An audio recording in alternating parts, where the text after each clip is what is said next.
First point, the term complacency about contemporary Australia is being used by a number of people. I discovered sort of once I'd decided on my title.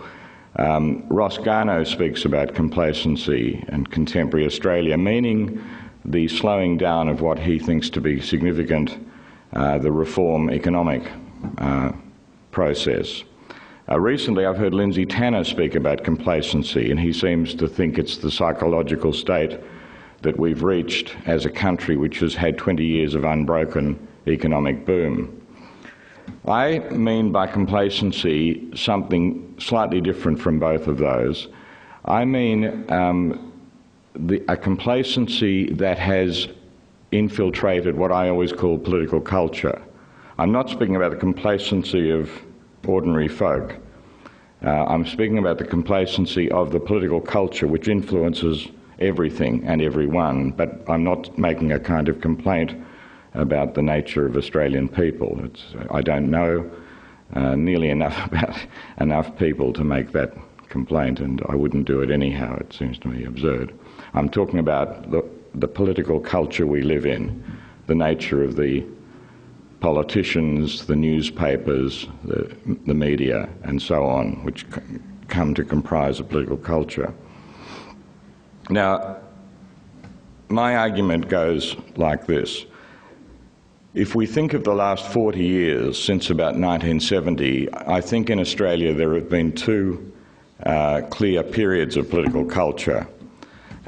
Between the early 1970s and about the mid-1990s, Australia went through what I take to be a period of quite intense self-criticism.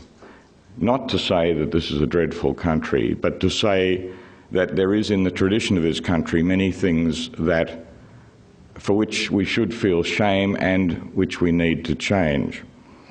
The self-criticism was in part economic, and I'm not going to talk about that. It was to do with deregulating the economy, something which has now happened, something which I have to say I once opposed, but which I think my judgment was probably wrong in large part, not entirely. And I'm not talking about that. The two areas that I'm talking about, the first, Australians got involved in self-criticism to do with connections of, or aspects, dimensions of the nation to do with ethnicity, race. And the second form of self-criticism was in our relationship to what Robert Menzies once called our great and powerful friends, our relationship to the United States and Great Britain, United Kingdom. Let me say a little bit about both. To do with ethnicity and race, it seems to me the Australian political culture, and thus many Australians, came to see that there was a history which was regrettable and in some ways quite shameful. The most obvious and largest was the coming to terms with the shocking attack on the Indigenous people that took place when the British settlers arrived, something that many histories began to be written to describe the shameful attack on Indigenous life, which I think has never really recovered from that attack. Australians also, as part of, I think, a more general Western movement, had to come to terms with the racism that lay at the heart of the migration policy. It was once almost the most powerful bond in Australia was white Australia, and in the late 60s, early 70s, Australian people had to come to terms. I have to say that I think it's one of the most inspiring aspects of Australian life as to how that was not really a contentious matter, that the overthrowing of white Australia and the acceptance of a racial migration policy which was strictly non-discriminatory without great internal disruption to the society was one of the great achievements, and I'd be very happy to talk about how I think this was achieved. They also, Australians in a slightly less kind of serious moral mode, but one that was serious, came to terms with the fact that the idea of assimilation, that is the idea that everyone who was on the other side of the English Channel who'd come to Australia ought to become a kind of an Anglo-Australian in order to be fully Australian, that was also overthrown. And the idea that multiculturalism was a way in which the dignity, really, of all the people who lived in Australia could be best, as it were, asserted, came to dominate. And for a while, multiculturalism, the idea that you didn't have to be a kind of Anglo-Irish type in order to be fully Australian, came to be a consensual value. So those were, I think, the three main ways in which the racial, ethnic questions began to be examined and some of the assumptions to be overturned. And there was a major movement towards reconciliation and self-determination. There was the end of assimilation and a period of multiculturalism, and there was a non-discriminatory migration policy. And these were big things, and I think they were all to do with self-criticism. In the other area, all Australian governments, including even the Fraser government, began to query the dominion or colonial nature of Australian foreign policy, the completely uncritical reliance upon the judgments of either first the United Kingdom or the United States, and began to move towards a foreign policy within the framework of the American alliance of something like middle power initiative and middle power interest. And attempted, and a rather international outlook that we could do some good in the world if we didn't simply follow a great and powerful friend. In the area of culture too, one of the great kind of essences of Australia was what A.A. Phillips called the cultural cringe. The idea that nothing good really of a creative, artistic or intellectual kind could happen in Australia, and if Australians were to fulfil themselves, they had to leave to go to Britain or later the United States, and that only if they made it there had they made it anywhere, something that the generation earlier than mine, I think, was affected by and perhaps harmed by. What we had instead from the period of the late 60s, early 70s was a full cultural nationalism. And that cultural nationalism, it seems to me anyhow, was connected with one of the periods of greatest creativity, particularly in the popular arts. I'm still very taken with the Australian films that came from that period. The many Muriel's Wedding and Strictly Ballroom, which are all very popular films which had a quirky and a rather vivacious sense of life. Innocent, naive, and I think a very distinctive feel to them. I think that this creative period came to its end, and it's in popular arts, not the high arts, came to its end with the Sydney Olympics, which I think was one of the great theatres of that quirky Australian excitement and creativity. Paul Keating once said about the Sydney Olympics, which happened under John Howard, it's not the middle of an era and not the beginning of an era, it's the end of an era. We won't see that kind of liveliness in the arts again. Anyhow, it seems to me that and so that's the first point I want to make, that there was this 25-year period of quite exciting, creative self-criticism, self-questioning, hoping to reinvent the nation. Now, I think, and you won't be surprised to hear me say this, that this came to an end in the mid-90s with the period of the Howard government. And I'll put things in a different way than I've put them before. It seemed to me three major features of the political culture under John Howard that I want to say are these. The first is that Australia shared in a triumphalism about not only itself, but about, and not really the West, but about the Anglophone West, about the United States, the United Kingdom and itself. We had triumphed in the Cold War. The Soviet Union had collapsed, it was a totalitarian power, and what we had done was right and good. There's a sense the kind of the key cultural moment of this triumphalism was an essay by Francis Fukuyama, The End of History. We have succeeded, they have failed. There's not anything better than what we have done. I think that triumphalism was an Anglophone feeling, and I think it was very strong in this country as well as the United States and to some extent Great Britain. Secondly, the period that I'm talking about from the mid-1990s was associated with new nationalism or new kind of patriotism, a militarised nationalism. What grew and grew and grew was the idea that Australia was defined through its overseas military activities. What grew was the idea that Gallipoli was the sacred soil of Australia. It had always been there, but it became stronger rather than weaker with time.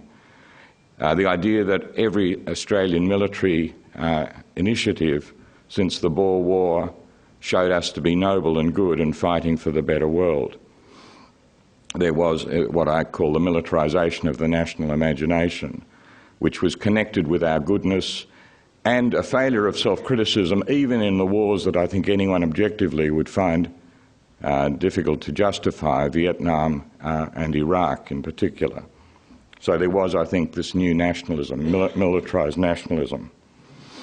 The third element of the stalling of self-questioning was the emergence in the Prime Minister and with a new right-wing commentariat, which hadn't really been at all influential in Australia before.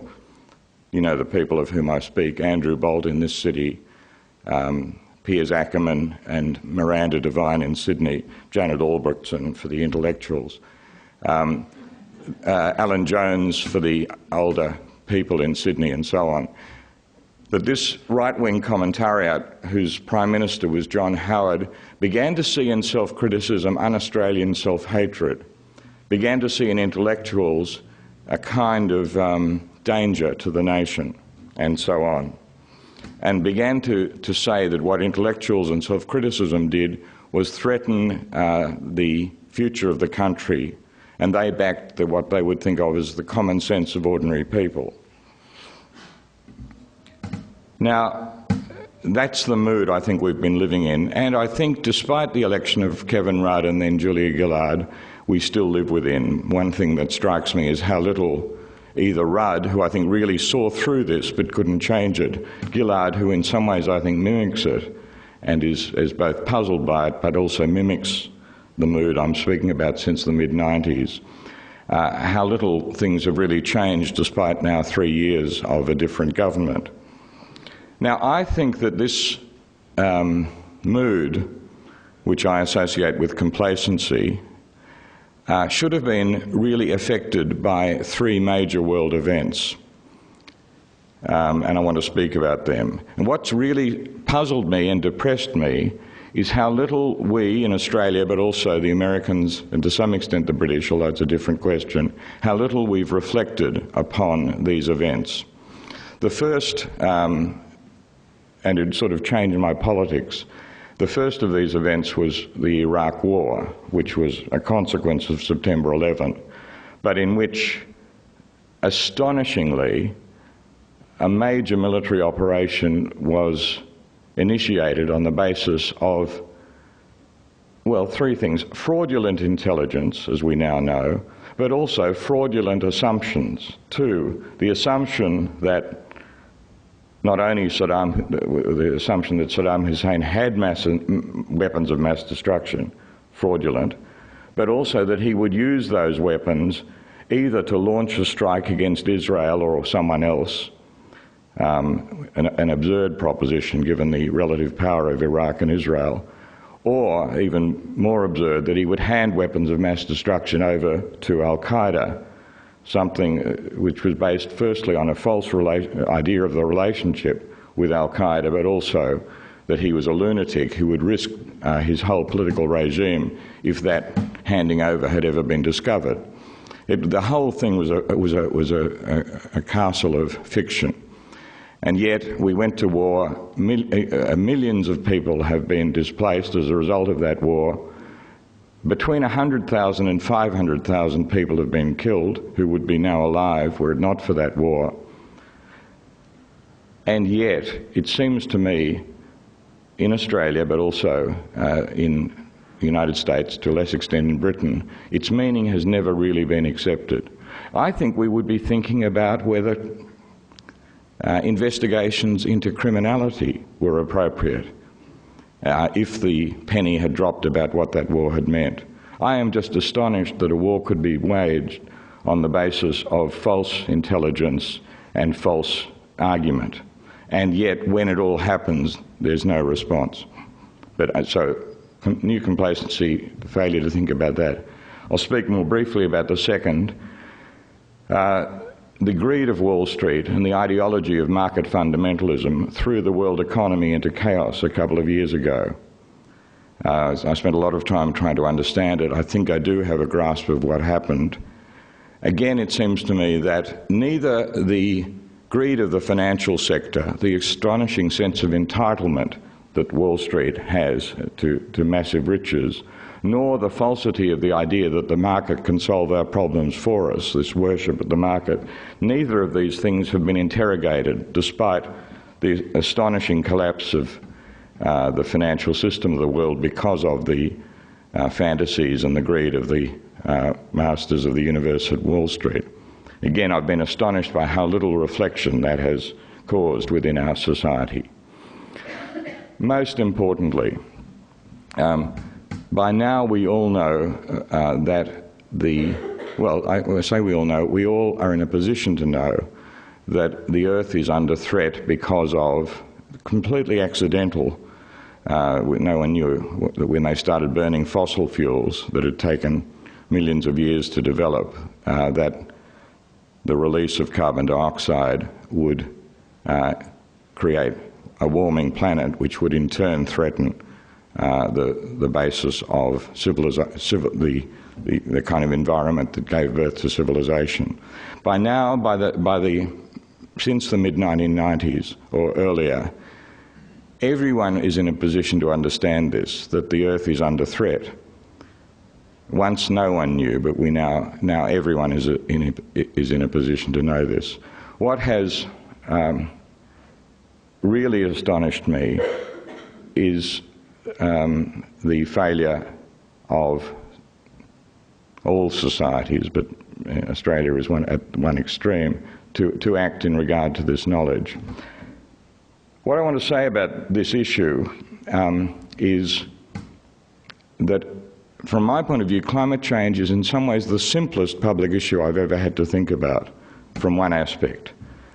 Virtually all scientists agree with the basic physics. That is to say that the Earth is warming and that warming endangers the future of the Earth.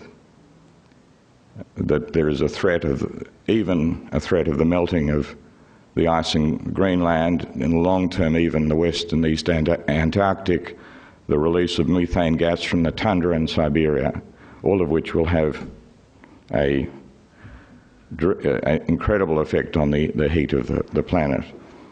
The rise of the oceans, the water that's needed in India and Indochina and so on through the melting of glaciers. Virtually everyone agrees. They only disagree about how long it might take and so on, and exactly what will occur as a result of global warming. But I've never known an issue so simple that we must act against it, because everyone who knows anything about the science, almost everyone who knows anything about the science, agrees with the basic physics and the possibility. On the other hand, I've never seen an issue more complex from a political and international relations point of view. Now, I want to draw all this together by saying this, that I think the new complacency in Australia is driven by a simple thought. The simple thought is that nothing we do can have a deleterious effect, a damaging effect, on other people, other countries, other cultures, or upon the Earth. There's a smugness which is now so deep that we cannot really believe that either intentionally or unintentionally things are imperiled. But it seems to me they are. for the rest of my life and for the rest of my children's life, the issue will be whether humans have the capacity to act on climate change, it seems to me. I don't think any other issue is even remotely as significant now as that one. We know that it's not going to be solved at the international level. If it's going to be solved, it will be solved first by nations taking actions themselves. It is perfectly true that Australia produces per capita almost the highest emissions in the world, but only 1.5% of the global emissions. But that's the fact that Australia produces only a small percentage is true of 150 other countries as well. Unless those countries begin acting and in what I call a benign domino effect, shame the two countries that really matter, the United States and China in particular, into doing something, we're sunk. And so what I'm saying in my polemical way today is the new complacency, the smugness of Australia, which is also a smugness seen in Anglophone countries and in the West, unless we overcome that, to put it as polemically as I can, we're sunk. And so that's why in my Yarrabank speech today, what I'm appealing to everyone here to think seriously about is what they can do, what they can contribute to the growth of consciousness, to rising up against the newspapers that have columnists that pretend they know things about climate science when they know absolutely nothing, and to turn to a trade unionist like Paul Howes when he says not one job can be lost if there's a carbon tax, and tell him this is not merely wrong but an obscenity, or to turn to the businesses that think that they are not going to take any risks to their profits unless, if their profits can't be guaranteed for the future, they won't cooperate with the feeble attempts the Gillard government is making to do something on this issue. We have to have a change of atmosphere, and it seems to me that that change of atmosphere is connected to pricking the smugness of the nation and more generally the West at the moment, and more generally the world. Thanks.